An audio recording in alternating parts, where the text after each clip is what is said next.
Hello everyone, Namaste. Hello everyone, Namaste. Welcome back to my channel.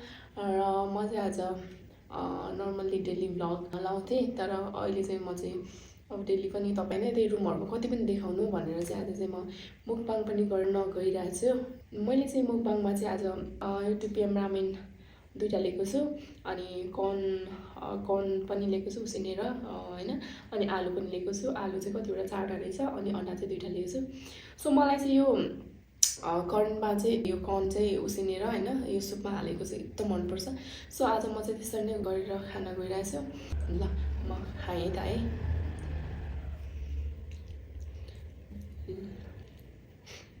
First bite है त।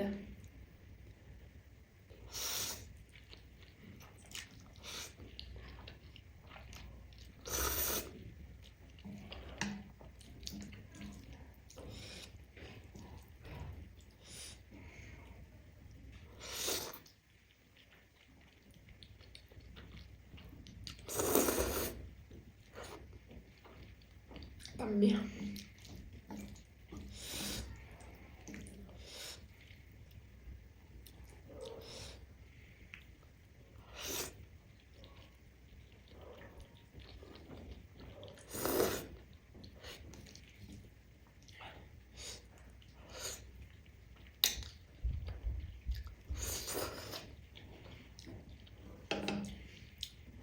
Con caída.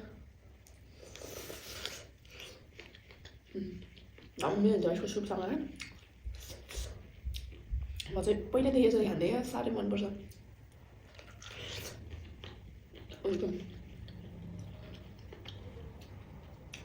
तपाईँहरूले पनि खानु भएको छैन भने एकचोटि ट्राई गर्नु मिठो हुन्छ।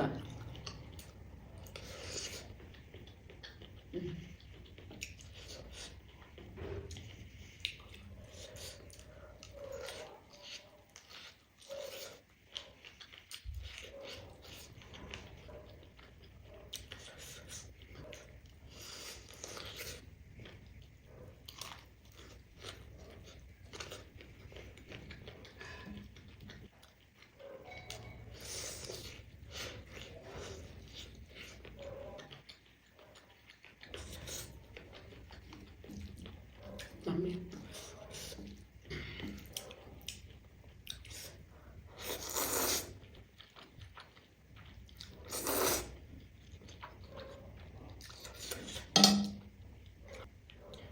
आलू पनि खाएँ त।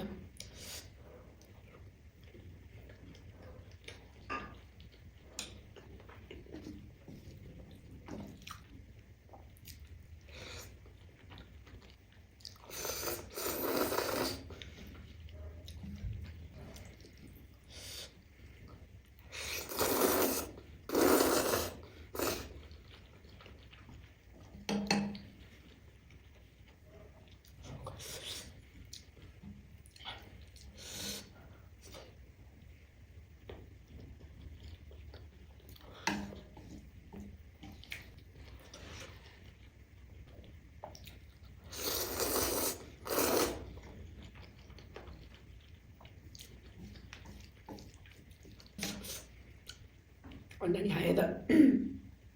हातै नै पक्रेर खानुपर्छ क्या यिनीहरू चाहिँ नचिप्लिन्छ नि त हैन। हातले त चिप्लिरहेछ।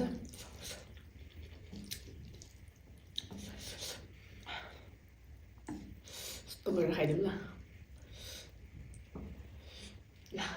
एउटा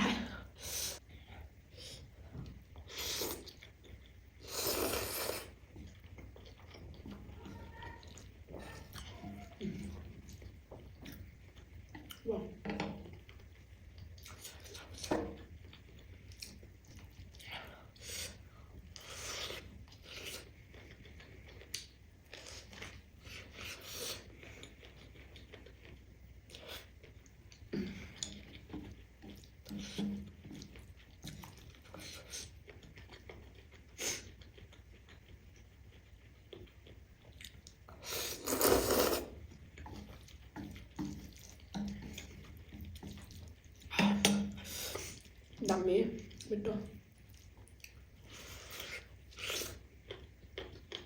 म यस्तो गरेर चाहिँ अस्ति खानु मन लागिरहेको थियो तर मैले मकै नै पाइरहेको थिएँ नि अरू चाहिँ लिएर आयो कस्तो खानु मन लाग्यो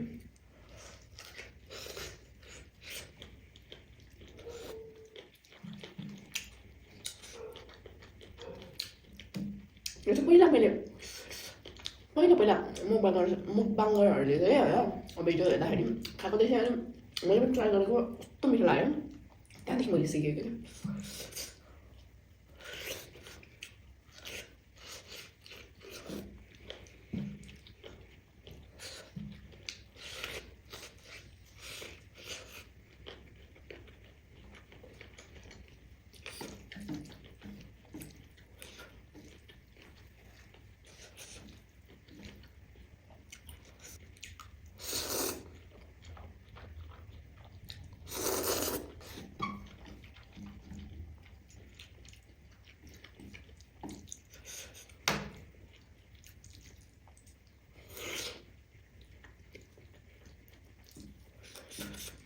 दामी आलुसँग कस्तो दामी भएको क्या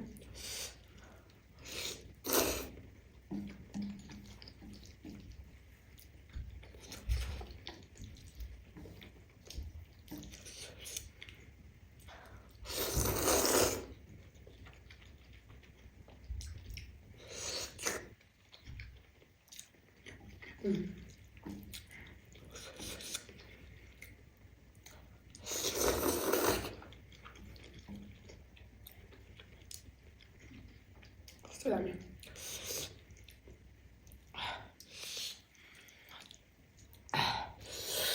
पिरो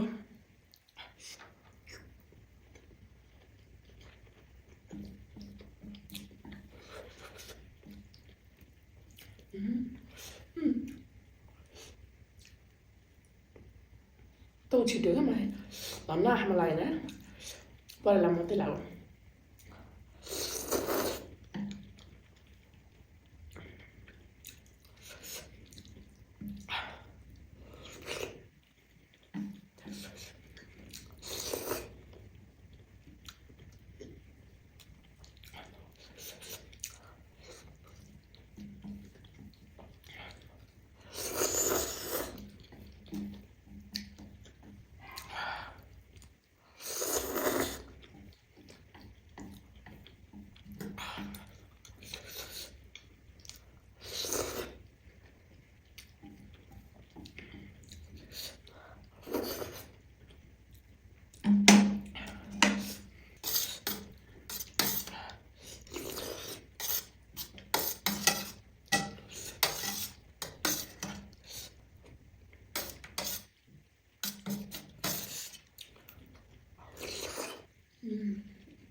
कोही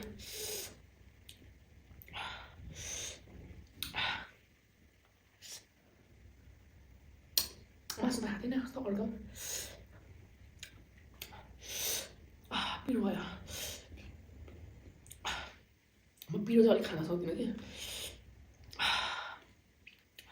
किनभने बच्चाले अलिक खाँदैन नि त बच्चाले खाँदैन त्यही भएर त्यो बानी भएछ कि बच्चाले नखाएपछि मैले पनि सब्जी बनाउँदाखेरि अब मेरो लागि र नानीको लागि भनेर एउटै बनाइन्छ अनि खासै खुर्सानी लाइँदैन पिरो खासै लाइँदैन खासै बानी त्यही भएर पहिला त खान्थेँ कस्तो धेरै तर बच्चा भएकोमा चाहिँ अलिक खान छोडेको छु सो कस्तो पिरो भयो